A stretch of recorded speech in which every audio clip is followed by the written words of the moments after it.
Good evening to all the participants.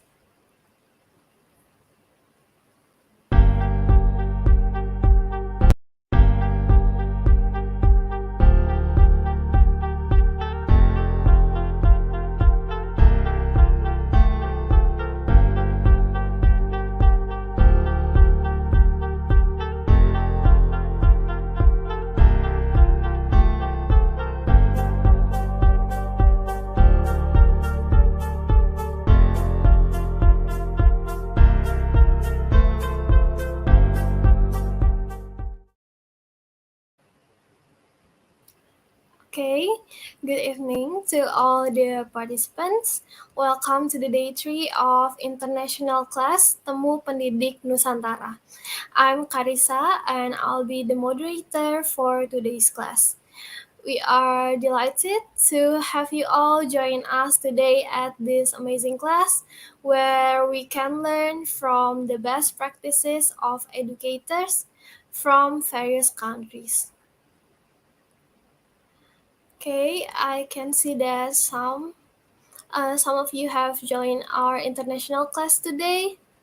You can also leave a comment in the chat section telling us from which cities you come from.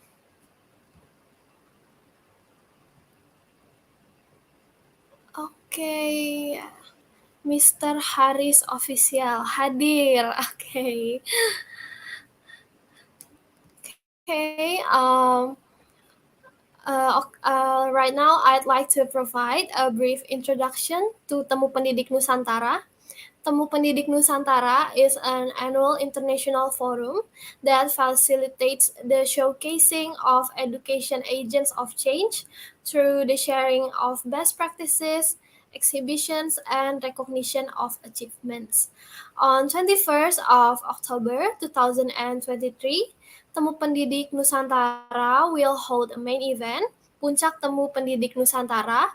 So, we would like to invite you to join us in Puncak Temu Pendidik Nusantara in October 21st, 2023 at Basketball Hall, Senayan, Gelora Bung Karno.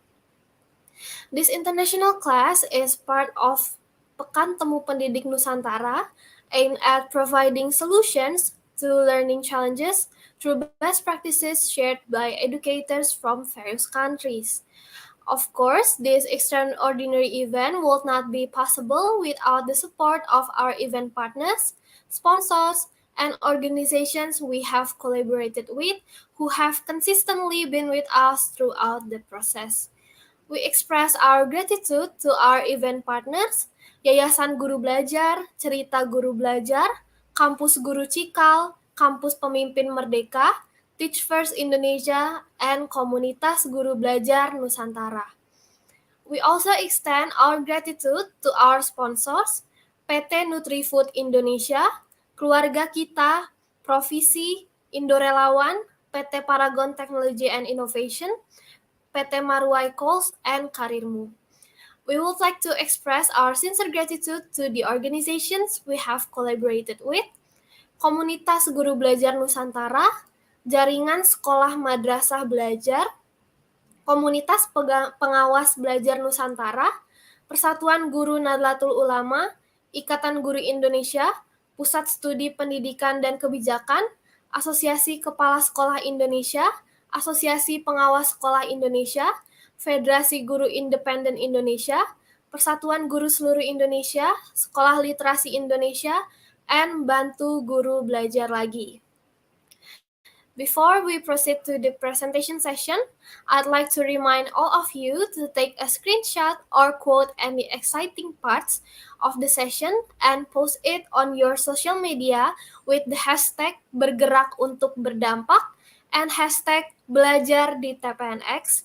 You can mention 3 other friends and mention at Temu Pendidik Nusantara and at Teach First Indonesia. Okay, so without further ado, I'd like to introduce our 2 amazing speakers who have joined us today. Our first speaker is Ms. Vivi Anggraini.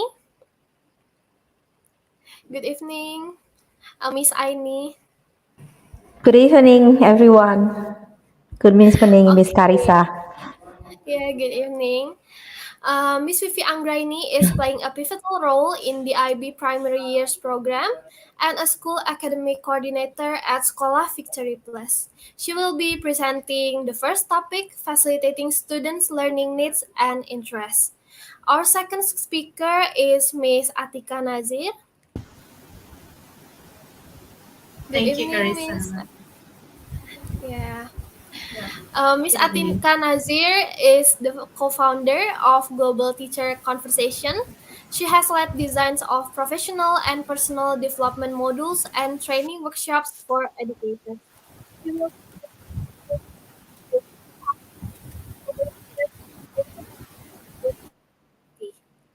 After the presentation is delivered by Miss Vivi, Miss Atika will directly begin her presentation. Okay, so for the first speaker tonight, Miss Vivi Anggraini, you may begin your presentation. Thank you.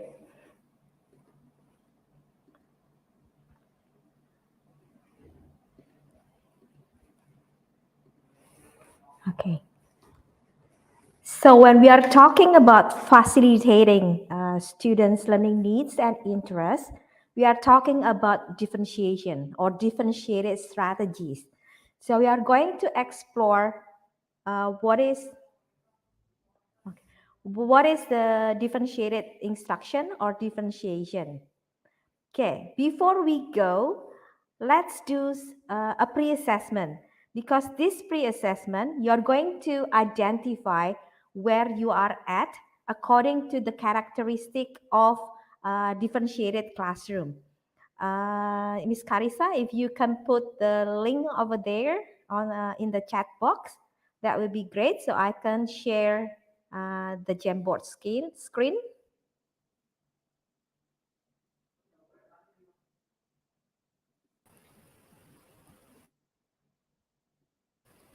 Okay, the link is already in the chat section. Yes. So if you see the Jamboard, there are two characteristic. So you can go from page to page. Uh, there are different characteristic of differentiated classroom. What you need to do is a quick pre-assessment. You just need to put this pen, and then choose whatever color that you want, and then think where you are. Are you still near the traditional, or you are in the middle, or you are close to the differentiated classroom characteristic? And then after that, you can go to the next one. There is quite many characteristic from the first page until the next one. Just a quick one, okay? Around 2 or 3 minutes. Even though later on you're not finished, it's okay. As long as you can see where you are, uh, either you are still in the traditional classroom or you are closing or close to the differentiated classroom. Is it clear? Okay, so you may start your pre-assessment.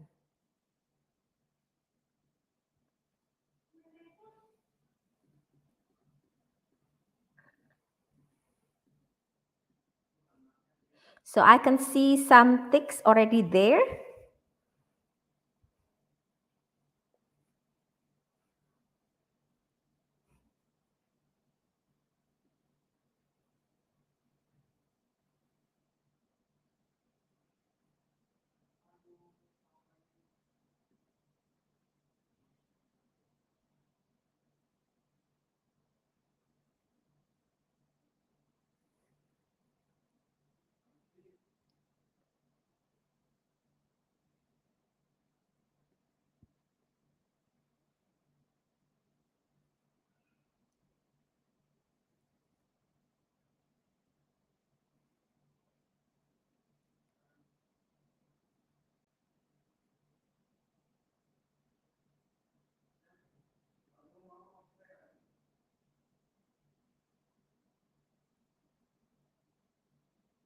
Let's do 1 more minute.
Okay, I think time is enough.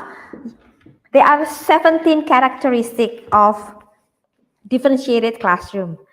That really good to know where you are at, and so you know what is your goal later on, which characteristic, which one that you need to develop more in order for you to be able to facilitate students' learning needs and interests. Okay, let's move forward because the time is quite limited. When we are talking about differentiating instruction, actually we are talking about four things. I know the presentation, there are only three, but actually there is one more, learning environment. So we differentiate through the sources or content, through process, and also through product. When we differentiate, we need to pay attention on students' readiness, whether they are ready to join these, this learning activity. What are the students' interests, and what is their learning style? There are multiple intelligences. When we do this differentiated instruction based on readiness, interest, and learning style, it means we give meaningful tasks for the students. It means flexible grouping, because we always group and regroup students based on what they need, based on their interests, and also it means ongoing assessment, and teachers will always adjust when we got information from our students, the students learning.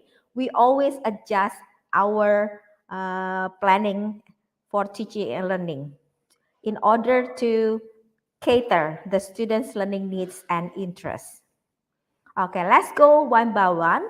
We are going to go to content first. How to differentiate the content? When we are talking about content, we are talking about what we teach, the materials that we teach, the materials that we give to the students. And we need to pay attention on their students' readiness, interest, and learning profile. So when we are talking about readiness of the students, the materials needs to be appropriately challenging. So it means when we differentiate according to the readiness, there are different levels of complexity. There are different levels of content that we need to create in order to cater students' need. When we consider interest differentiation, means we need to build on students' interest. When we create content, we need to pay attention on the students' interest. And when we differentiate according to the learning profile, we match the materials with the students' preferred way of learning, whether kinesthetic, probably audio-visual. So we need to adapt the content, adjust the content according to the students' learning profile. That's content. And the example of differentiating content or the materials, using reading materials at different level, different topics based on students' interest. Probably putting the text materials on tape instead of on the paper, using spelling or vocabulary list, and presenting ideas through auditory and visual, using friends and meeting with small groups to reteach. Even reteach is a differentiated strategy. Then we go to process. Process is talking about how we teach the content in the classroom. When we differentiate the process, we also need to pay attention or consider three things: readiness, interest, and learning profile.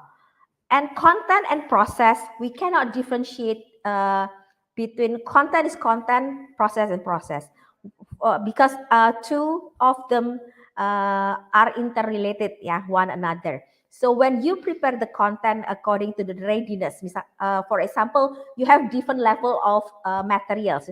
So you can prepare three level, for example. When you go to the classroom, you match this content or these materials to your student. When you match the complexity of a task to your student's current understanding, that one is process. So content is continued by process. So in the content, you are differentiate according to the interest. So instead of you learn about life cycle, instead of everyone learn about butterfly, you can learn about different animals according to the student's interest. Then you bring this material to the classroom and you match. You give students choices in the classroom. So you bring the content into the process to the classroom. The same as learning profile. You provide audio visual, you provide probably something written, something that the students can move. And then in the classroom, you encourage students to make sense of an idea in a preferred way of learning. So connected one another. Content is the materials, and how you bring the content to the classroom, that's how you teach it, the process. Example of process: using tiered activities through which all learner works the same important understanding and skill. Tiered means level also. And then provide interest center. So the interest center, you provide the materials in the content, then you bring it to the classroom, it becomes process. And then providing manipulative and different time according to the student's need.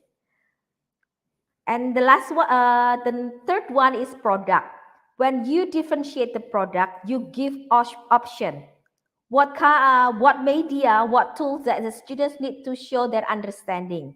Sometimes the format is a given, but sometimes you can give choice for the students to show their understanding. One students can show understanding, for example, through making PowerPoint, while the other they want to create a role play, the other they want to create a video.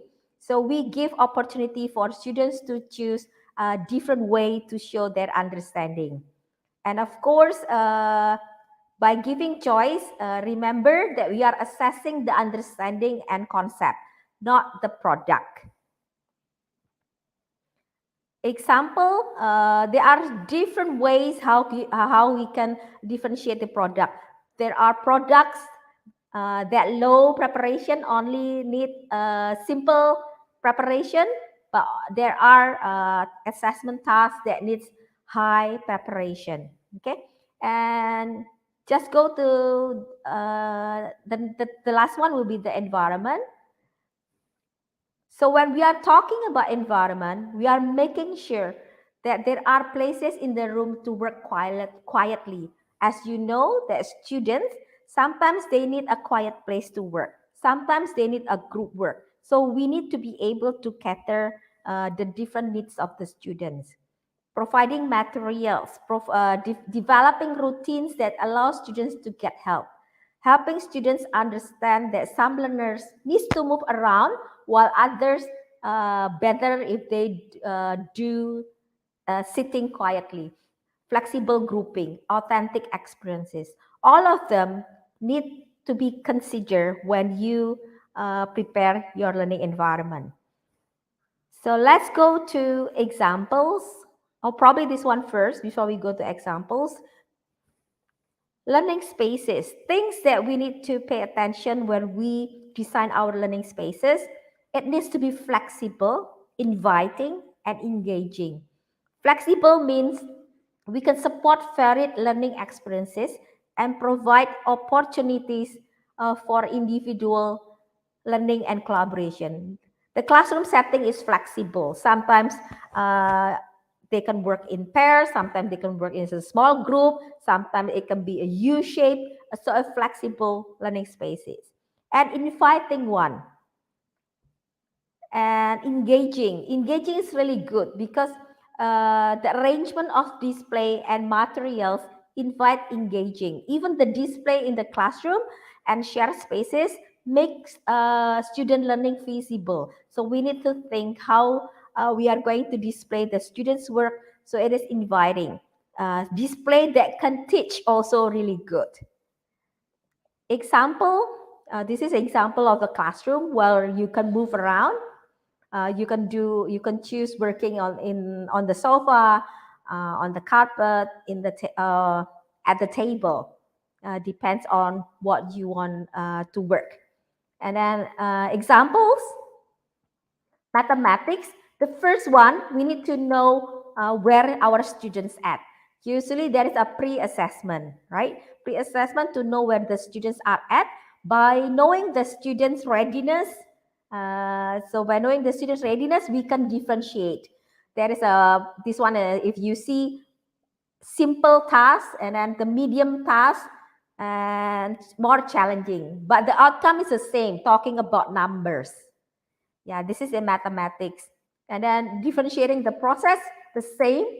We need to know the students' assessment first, data gathered.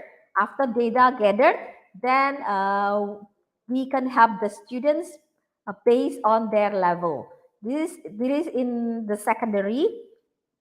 So there are different level.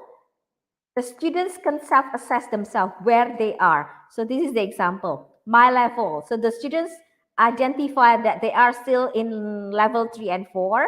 And what is the target? Their level is this one. They want to achieve station 3.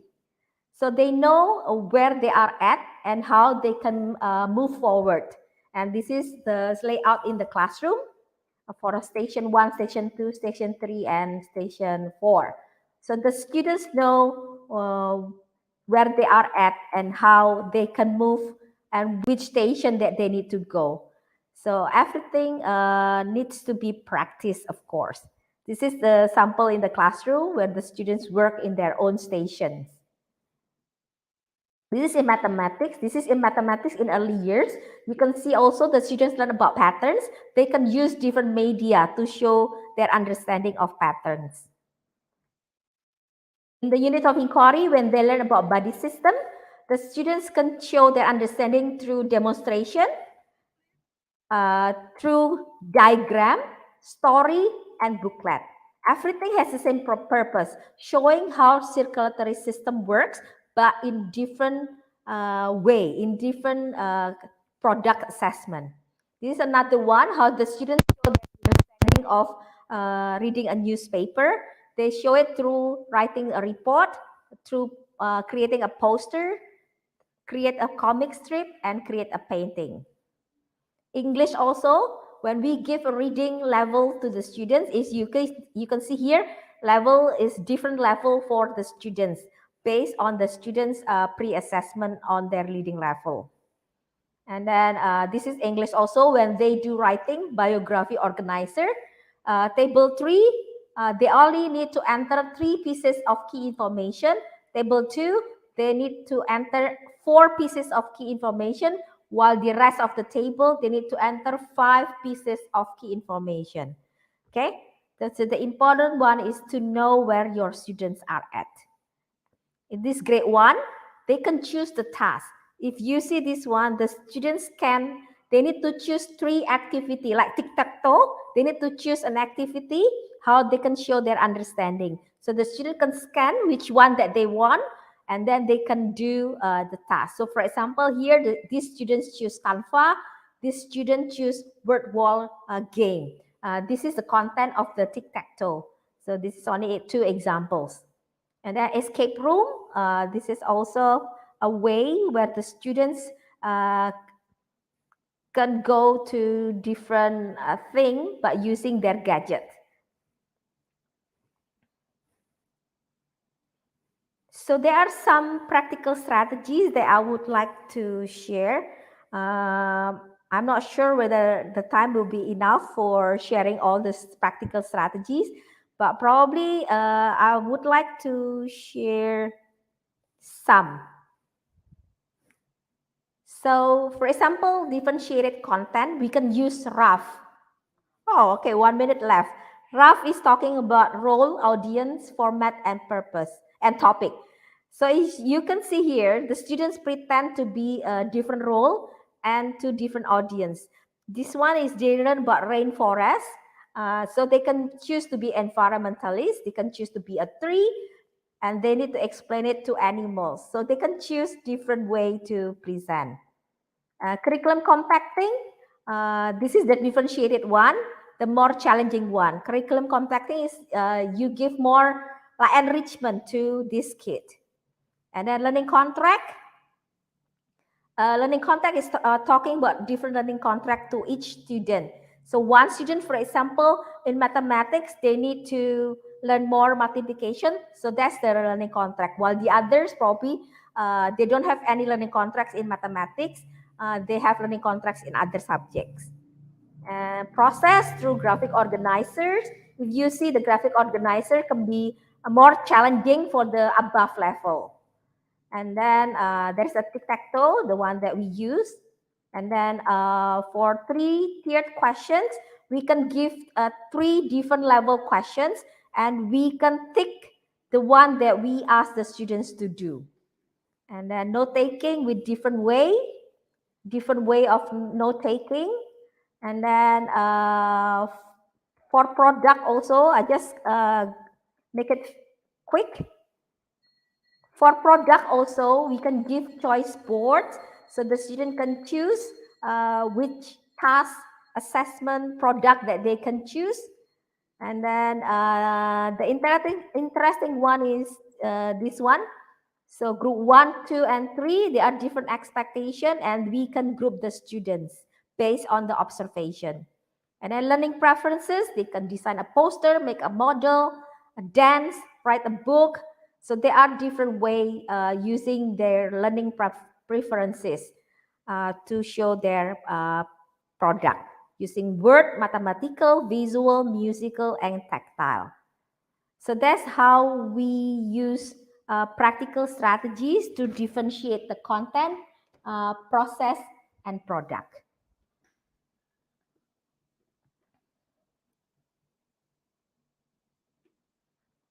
Okay, I think that is the end of my presentation. Thank you. Back to you, Miss Carissa.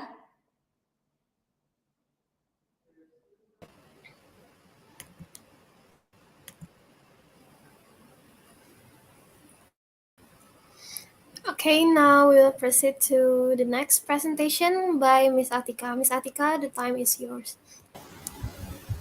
Thank you, Carissa. Right, before we transition into our next sharing, perhaps everybody here can take a deep breath so that we can help me and help ourselves to get this new oxygen in and new oxygen out, so that we can process the next one.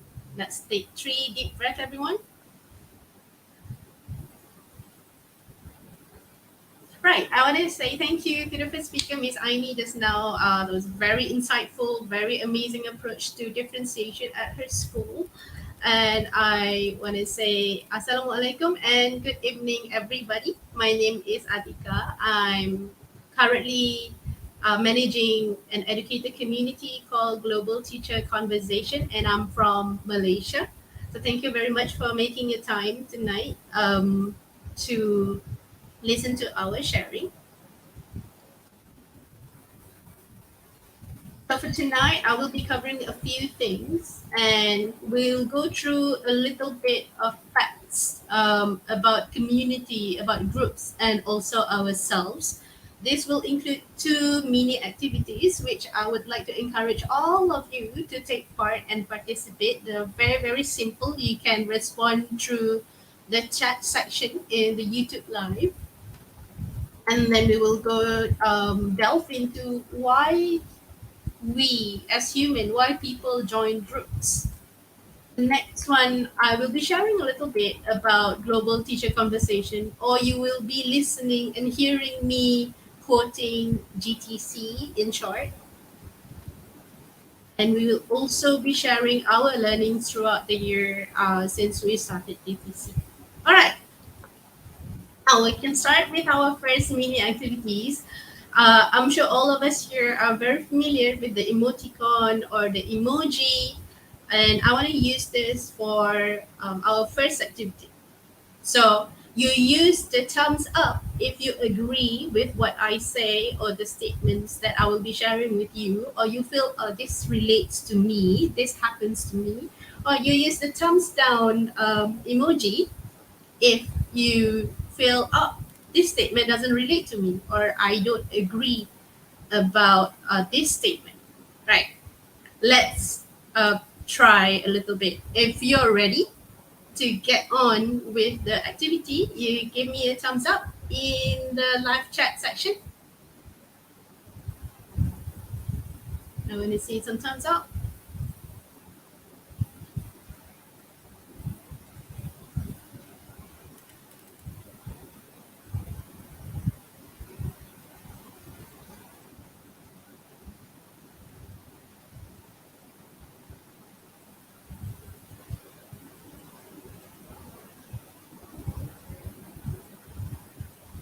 All right, I see one thumbs up. Two. All right, I see one thumbs up from EKB Bree. Thank you so much. Right, first statement. Do you or are you involved in groups, different groups at work? So you have groups for your department, you have groups for events, you have groups for student programs. You are also in like a lot of other groups, like teacher group, a lot of groups. Are you in a lot of groups? If you are in a lot of group at work, you give me a thumbs up.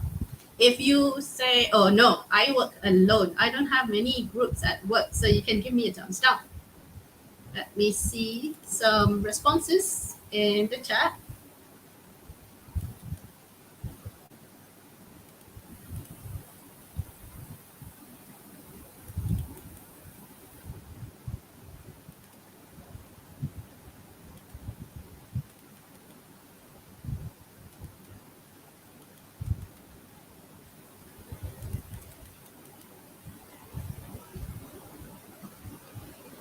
All right, thank you. Now, next one. Outside of your work, at home, right? Think about the groups outside of your work. Do you have a lot of groups? Do you have a group for your neighborhood? Do you have groups? Do you have groups with your family, with your extended family, with your in-law family, or you have groups among your friends, or you have groups for school alumni, reunion groups, or interest or hobby groups? If you are, then you give me a thumbs up. If you say, no, I'm not in any social groups, then you can give me a thumbs up.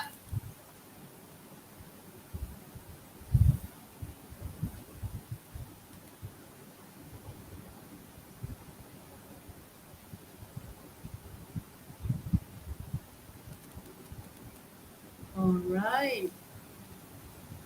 Thank you. I see some of us.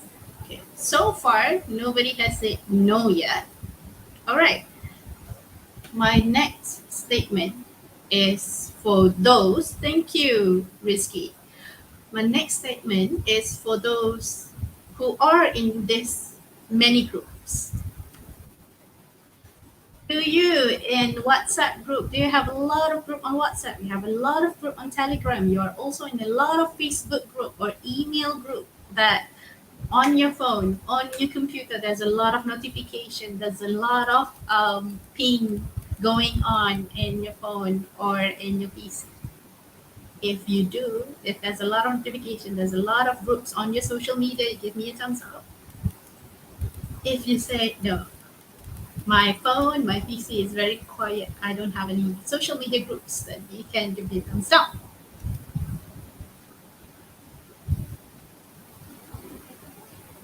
Right. I see So far, there's no one that said no yet. Okay, now let's move on to. I would like to have some response in the chat. This time, you might need one. You might want to type. My question is, why do you join all this? Thank you, Rizky. Thank you, Abdulaziz. Thank you, those who are responding just now.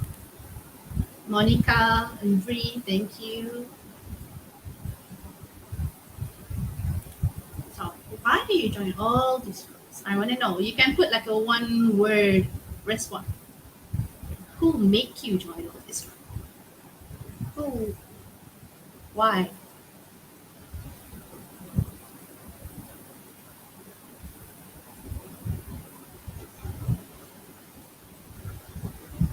Let's see.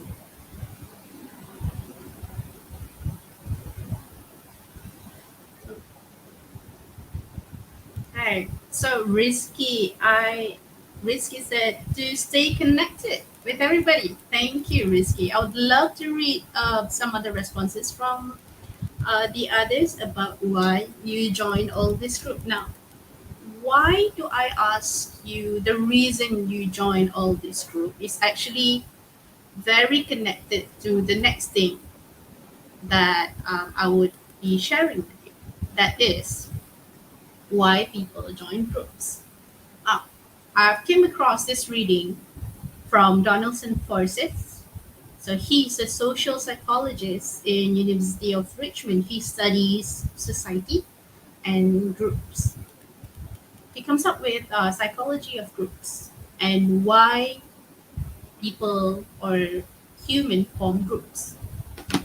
So we join groups to satisfy the need of belonging. We want to belong to an entity. And we also join group to gain information and understanding through social comparison. Human also form and join groups to define our own sense of self and also social identity, who we are as a person and who we are as a group. And a group also achieve goals. People join groups to achieve goals that otherwise might be difficult to achieve if you're doing this alone. For example, it might be possible for me to run this session tonight, sharing with you, responding to each and every of your responses in the chat, and also managing the technical aspects of tonight's session. It is not impossible, but it is difficult. So that's why we have speakers who only focus on what they need to share tonight, like me and Miss Aini. We have Carissa to moderate the session. We have Geeta in the background, who's awesomely managing the technical aspects of tonight's session. Uh, I want to talk about one of the reason people make groups, and this is the reason of why me and a few other friends started to establish Global Teacher Conversation or GTC. During the pandemic, late in the year 2020, me and a friend in Japan, we were talking about how the pandemic has affected the education ecosystem, how it changed the structure of how we teach in the classroom, and what changes has it created to the teachers and educators around the world. So we ask each other of how we're doing, and we also wonder if there are other educators out there, other teachers out there who might be feeling the same as we do, who might feel as lost as we did. So we need to gain information and we want some understanding of what's happening around us. And how we want to do that is having some social comparison. We want to compare the lives and the experience of teachers in Japan, with teachers in Malaysia, and with teachers and educators in other parts of the world. And we also ask ourselves a fundamental question, like, teachers get supported in terms of technology, teachers get supported in terms of pedagogical delivery. If you guys still remember what happened during the pandemic, there are a lot of organizations, there are a lot of parties who are so willingly coming forth and go like, hey, do you need gadgets? Do you need laptop? Do you need PC? Do you need internet? We will help you. And there are people who put up tutorials on how teachers can do live streaming, can perform online classroom. There are people who comes up with brilliant ideas on how to gamify your assessment, on how you can manage your classroom better online. There are a lot of people who willingly do this, and we see this a lot during the pandemic, right? So we ask ourselves the question, what could be the best support for educators in challenging times, especially during the pandemic and after?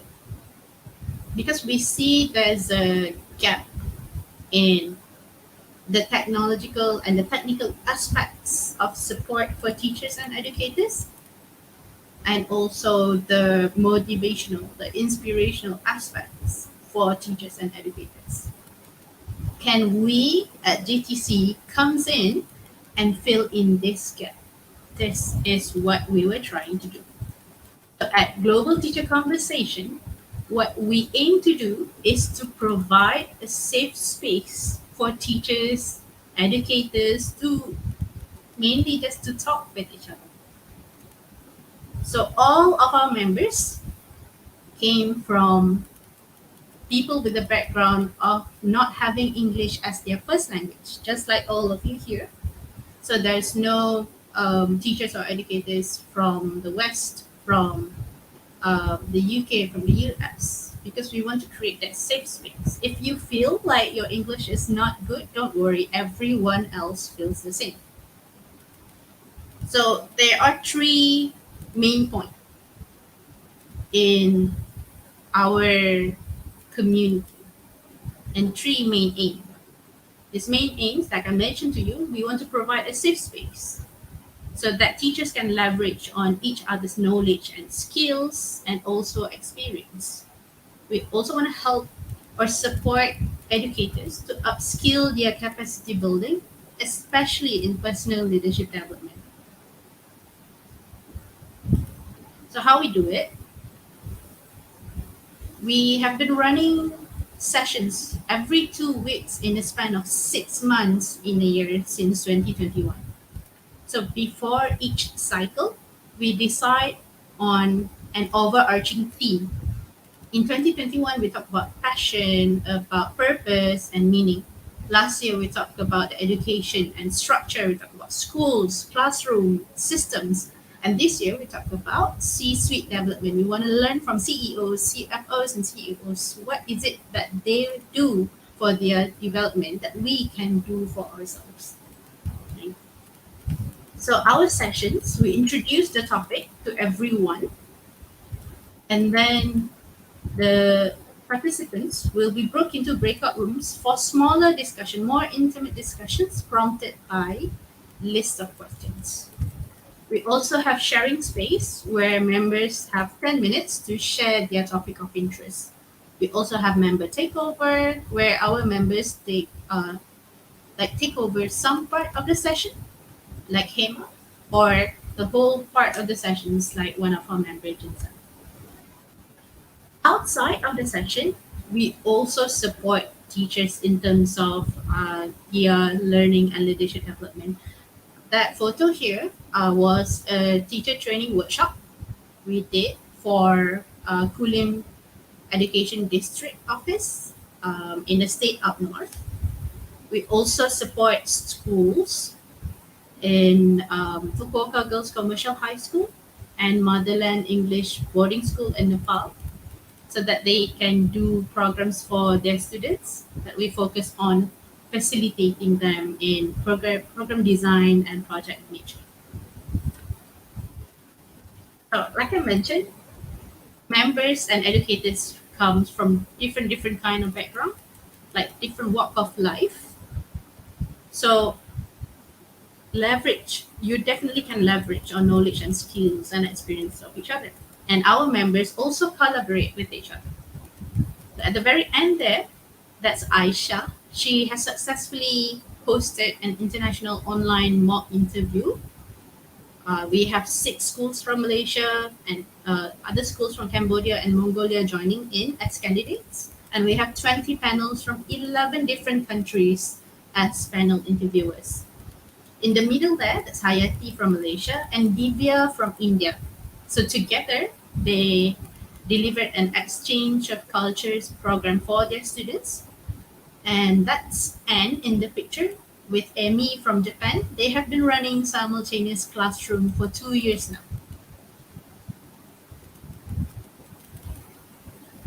Right.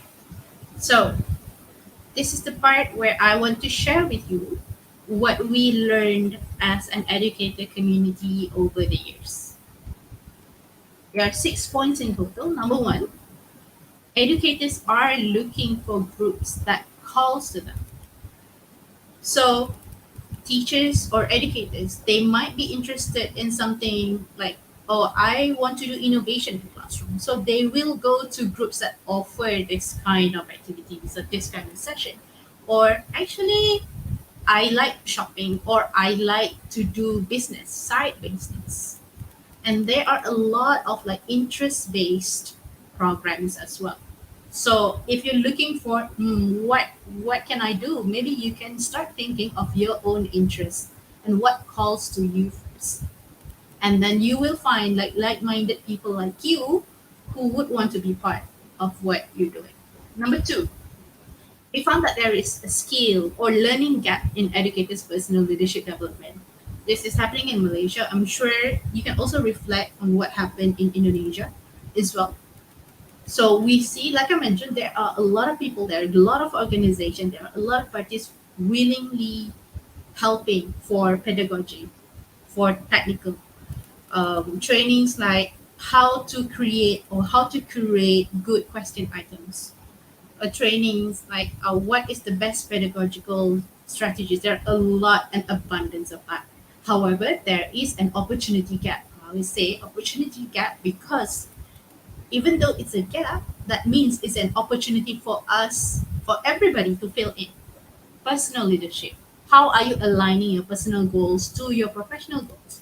Are you motivated? Are you inspired? These are the things that we can look into for our teachers' leadership development for themselves. Number three, communities are a good part of resources to leverage from. You got a lot of different people coming together. Mm, and there are a lot of things to learn from. I'll be going through this. Number four, they are silent champions and visionaries. So make sure you support them. Number five, you will face challenges when you are managing groups, but go forward. Go head on with your challenges. And number six, if you're thinking you want to set up or create communities, make sure you support with set purpose, values, and system in place for you to stay focused and stay centered. Right. If you want to get connected, you can get connected with us at GTC. We're on Facebook and YouTube. You can scan that QR code below. There's a link to also register. It's an invitation only, so feel free to come by to our sessions. And I hope what I have shared is meaningful and beneficial to everyone. And I'm excited to learn about you and also your questions. So thank you.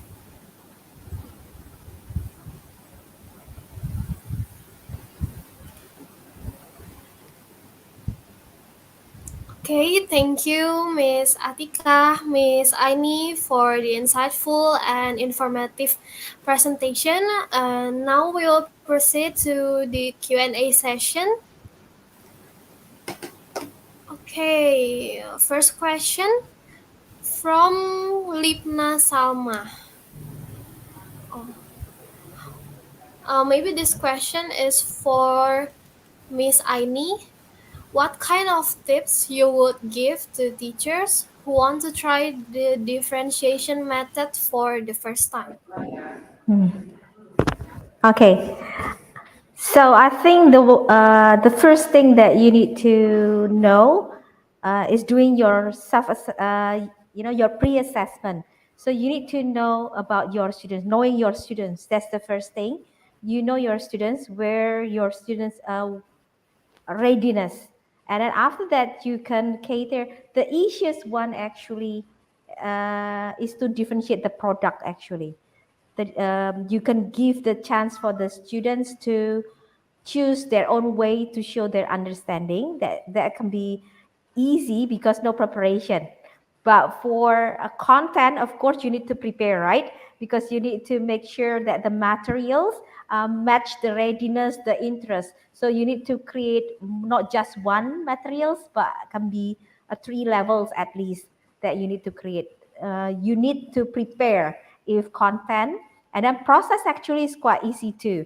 Process is yeah, related to content. So you can prepare different things, or when you teach in the classroom, you just need to make sure it's not only talking, but there is a hands-on, there is an audio visual. You can also doing that one.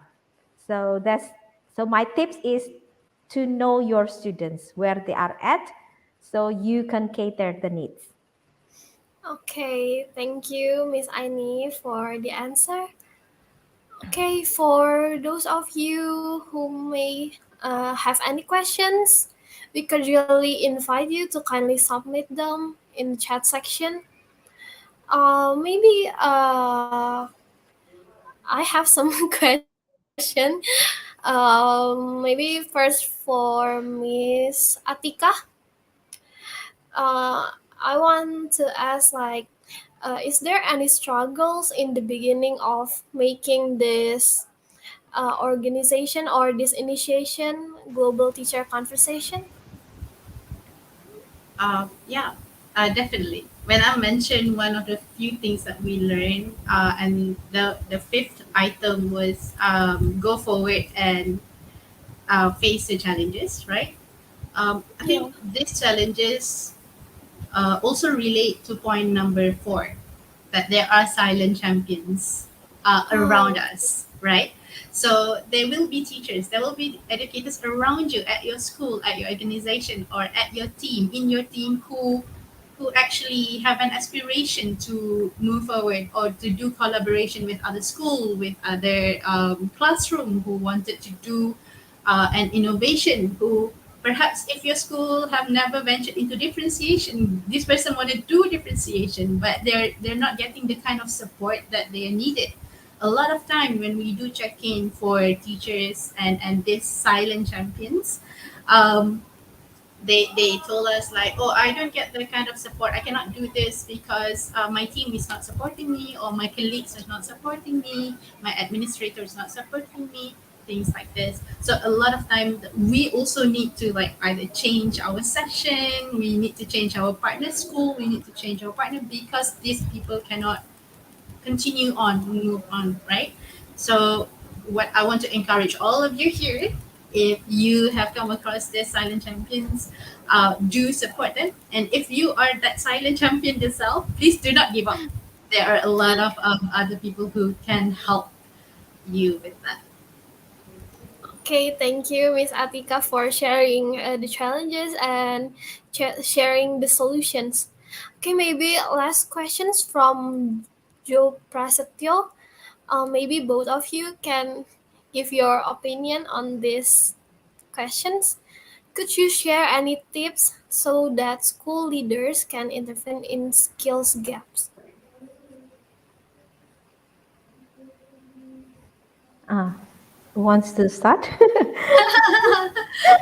Do you want to start first, Miss Aini? Okay, I'll try. So in our school, we created teaching standard rubrics.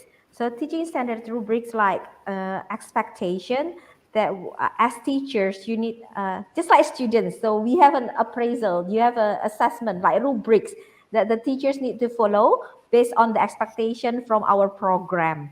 So we did like we asked the teachers to self-assess against the rubric. Then they can come up with goals, professional goals for themselves, and then later on, leaders we need to visit.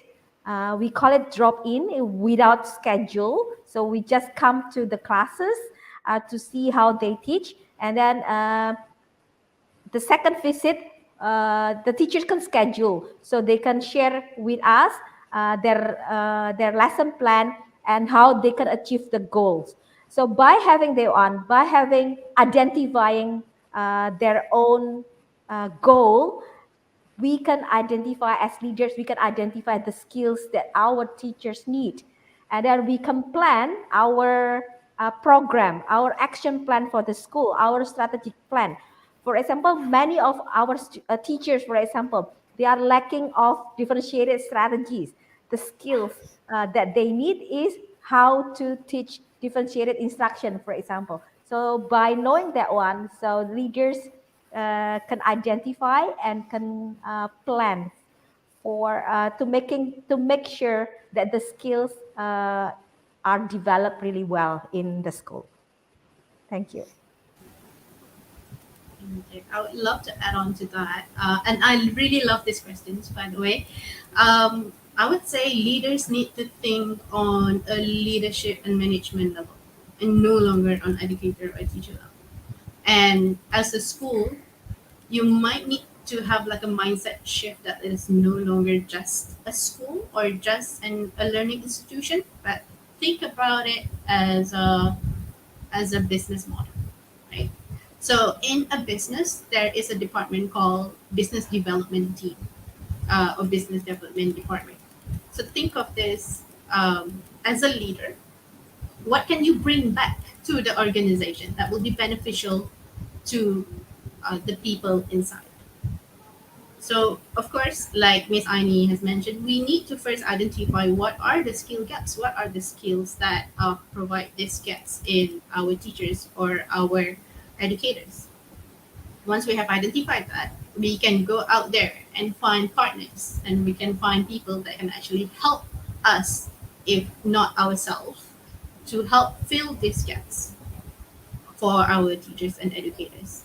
And how we can do this, um, and one of the things also, if you are a school leader yourself, if you are a person who's looking to fill this gap, we at GTC also actually do that. This kind of support for organization, this kind of support for school leaders or organization leaders. So if you're thinking of, just reach out to us on Global Teacher Conversation, and we can have a talk on how we can do this for your place.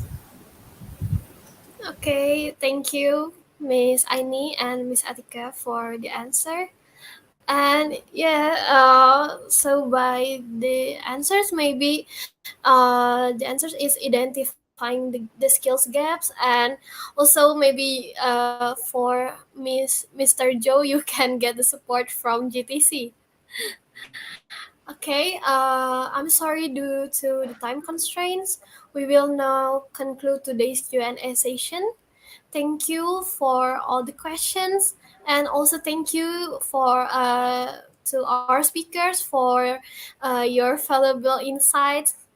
Now, after listening to the presentations and Q&A session, I kindly request all of the participants to share reflections, insights, or experiences from today's international class. You can put it in the chat. And while you take a moment to write down your reflections, insights, and experiences, I'd like to encourage you to also capture and share the exciting parts of the session by taking screenshots or quoting any key moments. Please feel free to post them on your social media using the hashtag bergerak untuk berdampak and hashtag belajar di TPNX. And you can also mention 3 other friends and mention at Temu Pendidik Nusantara and at Teach First Indonesia. Okay. There's comment from Aryan Garliani. Thank you. It's very insightful. Oh, oh my god. It comes with another question actually. So if I provide all the student interest, the assessment criteria is also based on their choice. Example, the audio and written maybe have a different assessment criteria. Appraisal based on teachers' goals, right? Is that true, Miss Aini? Okay, so I will answer the two questions. I'm sorry. So for Miss Aryan, actually I replied already your question. Okay, okay. Actually, when we are assessing knowledge and understanding, so for example, for example, the understanding is we want to assess whether the students understand the impact of, for example, managing waste to the environment, right? We want to assess the understanding, not the task. So the task can be they can create a poster, they can create a drawing, they can create a comic. What we are assessing is their understanding, how they can explain the waste management really impact on the environment, not the task. So the assessment criteria probably the same because we are assessing the understanding, not assessing the task. That's the answer. Okay, so we need to make sure that the assessment criteria is based on the knowledge and understanding, not task-based assessment. And Okay. Mr. Joe, appraisal based on teacher's goal. Yes, correct. Okay, thank you, Miss Aini, for the answer. And once again, I would like to express my gratitude to our amazing speakers today, Miss Aini and Miss Atika. Thank you for sharing and providing us with meaningful insights today. And we hope for the best for both of you and will fully support your efforts to continue sharing valuable knowledge. And thank you to all the participants for your questions and your active engagement throughout today's international class. I hope that all participants have gained valuable insights from today's session and learned new things to become better educators. So, this is the end of our international class today. And see you again on our main event, Puncak Temu Pendidik Nusantara, on 21st of October 2023. Thank you and see you there. Thank you, Miss Atika. Thank you, Miss Aini.